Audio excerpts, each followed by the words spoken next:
Hi, my name is Chris Conkle, and this is my video on Alphabet's Sidewalk Labs and a project that they're going to be starting in Queens Quay in Toronto, Canada, right here in my hometown.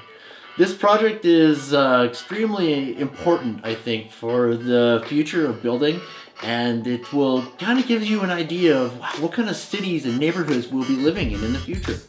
The future being not too far away, really, and this is why. We have all heard of the company named Google, but how many of us have actually heard of their parent company, Alphabet?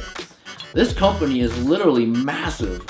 They have their hands in everything. They could literally run a smart city all by themselves with all the different companies they have under them, and I'm going to show you that in a second. Now, they have a New York-based subsidiary that is named Sidewalk Labs. And this company is set up shop in Toronto, Canada, right at the Queens Quay, where they plan to build. They bought a 15,000 square foot fish, like it was an old fish processing plant.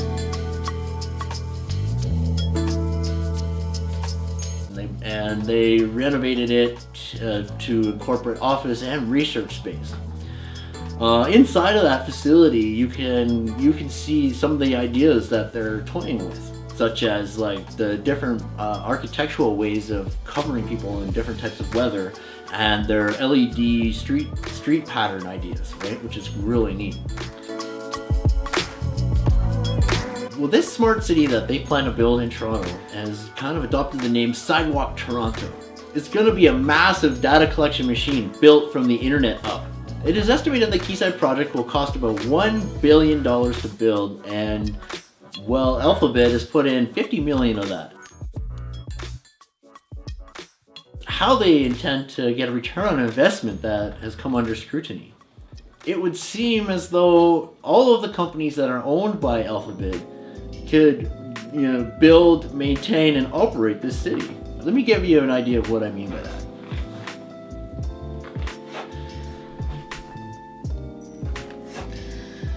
Alphabet is a humongous company, and as far as I can tell, it's a massive telecommunications company that is about to, reshape the world around us.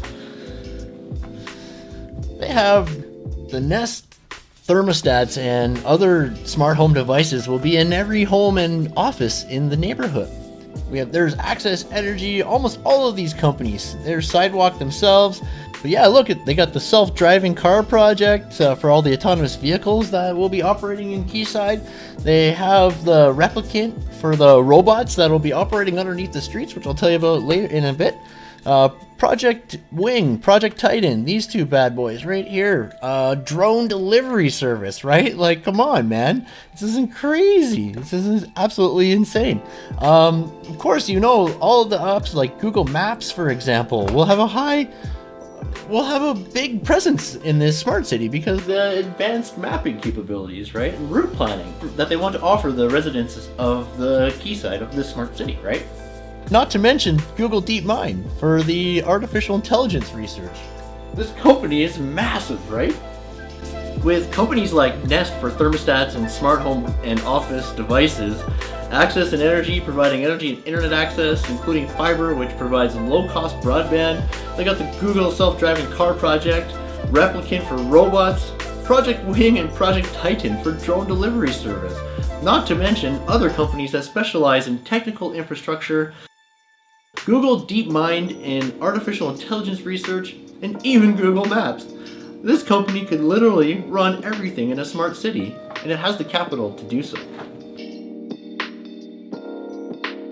What makes a device smart? Well, it means to add internet, allowing it to connect, send, and receive data, often while learning and adapting to user preferences, and at times sending rich user data back to company servers.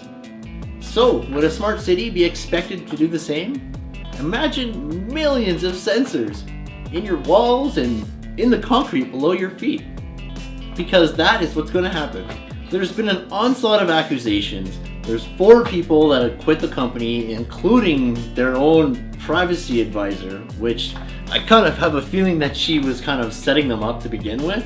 and just trying to get in to see, like, in with them to see what they're up to is what I think she was doing. But she's trying to say that they refuse to ban the personal collection of data. She believes that the data should be de-identified at source. Sidewalk Toronto, a public-private entity formed between Sidewalk Labs and the government-appointed non-profit development corporation Waterfront Toronto, have been working on this model for a year now. On December 8th, they put forth a small piece of the larger Master Innovation and Development Plan, the Quayside Urban Development Plan, which is bringing us closer to our roots by keeping with contemporary principles of good urban planning, putting pedestrians and bicycles first and going back to the designs before automobiles.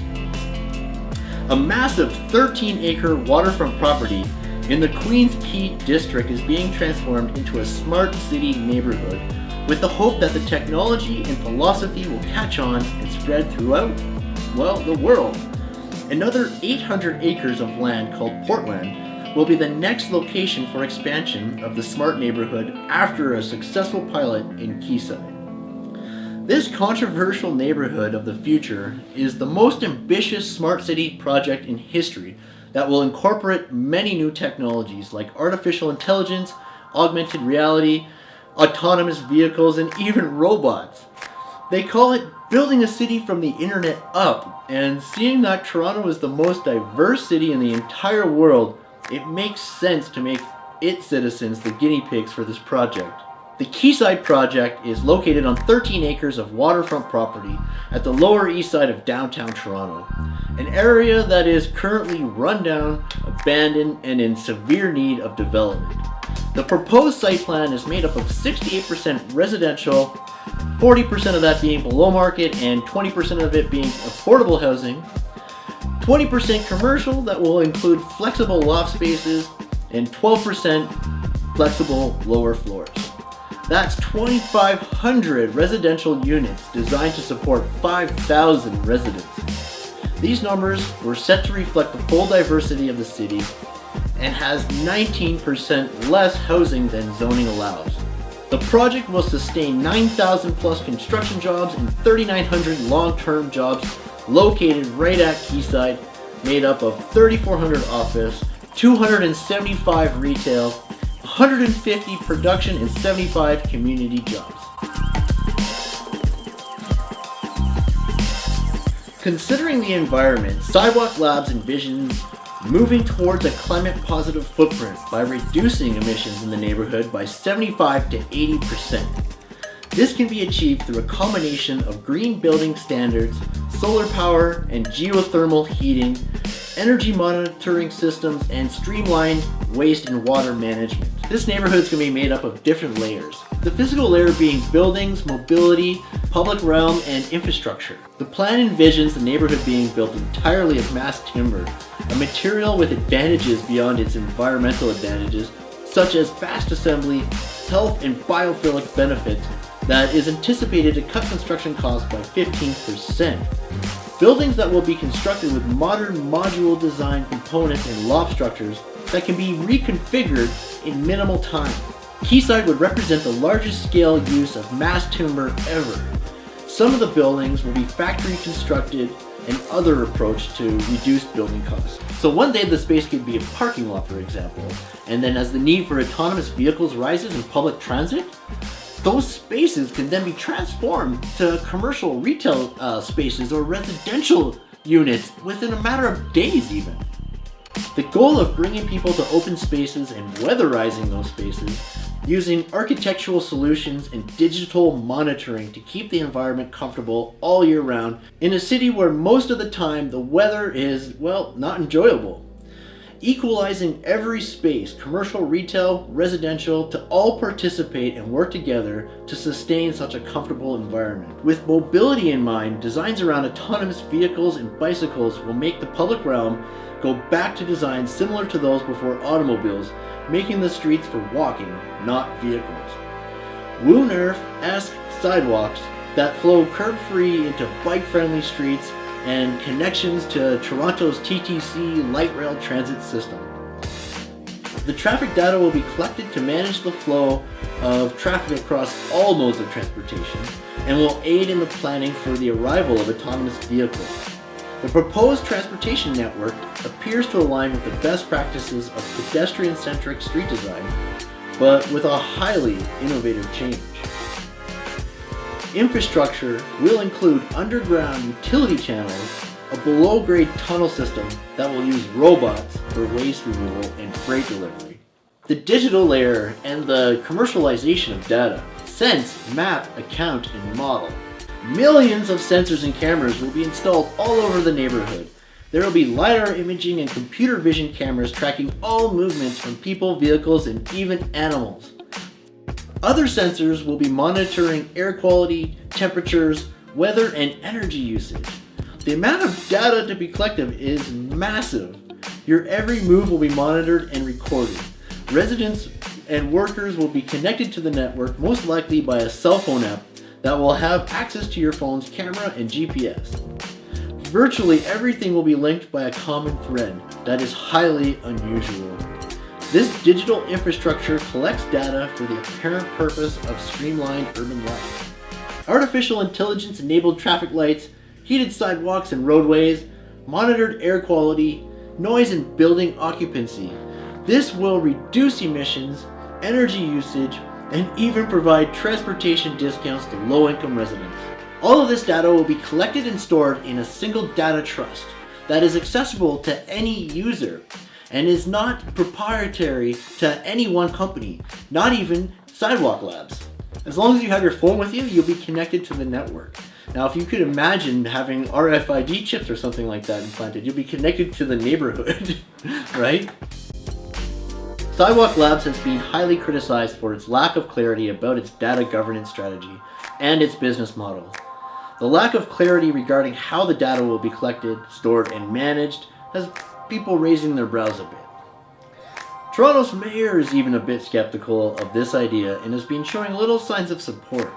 A civic technology reformer has been a leading voice of opposition to the project, outlining how Sidewalk Labs has been short on dropping information about crisis planning and believes that this process should be done by a government agency and not a company. The streets will be filled with millions of LED lights that autonomously adjust traffic lanes to accommodate the type of traffic all throughout the day. Advanced route planning with predictive capabilities will suggest combinations of transport such as bike rentals, buses, trains, walking paths, and eventually autonomous vehicles and pods. There'll be continuous Wi-Fi throughout the city, so whether you're at a park or walking down the street, you'll always be on your own network everywhere you go. By using what's called a super passive optical network or a super PON, no more need for gear at the end user. Everything will be upgraded and maintained at the source, allowing for less fiber optics to be used and achieving greater bandwidths and higher security. Ubiquitous sensing.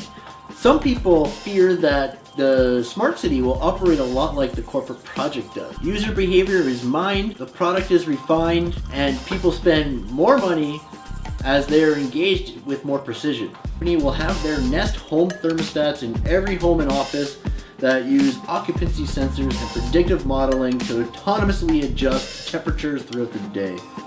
It'll mitigate traffic congestion not only by designing a more walkable city, but by employing a series of always-on cameras in public spaces that use computer vision to analyze traffic patterns. Sidewalk Labs' own privacy advisor quit because she feels that the company will use the cameras and sensors to track people on an individual level like Google does online. This will allow companies to advertise to individuals based on their exact habits. She also asked for the unilateral ban on personal data collection, but the company countered that such a policy should fall in its data trust, an independent governing body made up of representatives from Sidewalk, Waterfront Toronto, city government, and the company setting up shop in Quayside. Concerned that such a trust was designed to put corporations ahead and its citizens second to those corporations, she quit the company. Another employee had quit because Sidewalk Labs neglects to inform its residents how their personal data is worked into their revenue model. A city literally built to collect data about its residents and visitors. Are the benefits of shorter commutes and cleaner air worth the cost of your privacy? With no way yet to compare in real life, we're left up to our best educated guess. All we do know is that the company's mission is to build the most measurable city in existence. What are your thoughts? Imagine this data could be shared with companies and governments outside of Canada in unprecedented ways. Do you feel that this data could be used for financial gain more so than it could be used for building better communities? Or like Justin Trudeau says, could this neighborhood be transformed into a thriving hub for innovation? According to Sidewalk Labs, the Quayside neighborhood will be designed to prioritize sustainability, mobility, affordability, and economic opportunity. While local residents express worries that Quayside could become a new Silicon Valley, bringing forth issues like gentrification, higher housing costs, and income inequality. Smart city of privacy or smart city of surveillance? In the end, you can have your privacy or your smart city, but you can't have both. If you want my honest opinion, and this is my opinion, I have seen this area of Toronto, and it is in desperate need of development. At one point, it was home to the country's largest tent city of homeless people. It is so run down and neglected that this project is exactly what it needs, and Toronto is the city to do it in. Being the most diverse city in the world, I believe the sample is perfect. I believe an experiment like this would produce the best results there. I can understand the caution of privacy, but do we really have that now? And is it really that awful to be advertised to of the things you actually need or want when you want or need them? The increase of proficiency will free us up for more important tasks, socializing or caring for family and friends. I also believe that as long as we have a choice, then it's okay with me. The residents of Quayside will be fully aware of what they are getting into and will have to accept the terms if they want to live there and participate in the program. I would say that Alphabet and Sidewalk Labs would benefit from being 100% transparent with its residents so they can be willing participants in this mass experiment for the better of the world. We need to be aiming for a lower carbon footprint and precise energy and water usage. I mean, come on, the technologies that could be developed out of this and the opportunities for further growth and what it could mean for the world economy and job market. Let me leave with you down in the comments. Let us know what you think of the smart city, and would you give up your privacy for certain accommodations? What would you give your privacy up for? Let me know. I'm interested to know down in the comments what everybody thinks. I think this is a fantastic idea. I absolutely love it. It's not that big of a project, and it's an experiment that could go a long way. And how would you feel if everything was like that? If your neighborhood was transformed into a smart neighborhood, how would you feel? Let me know what your thoughts are down in the comments. This is Chris, everybody. Bye for now.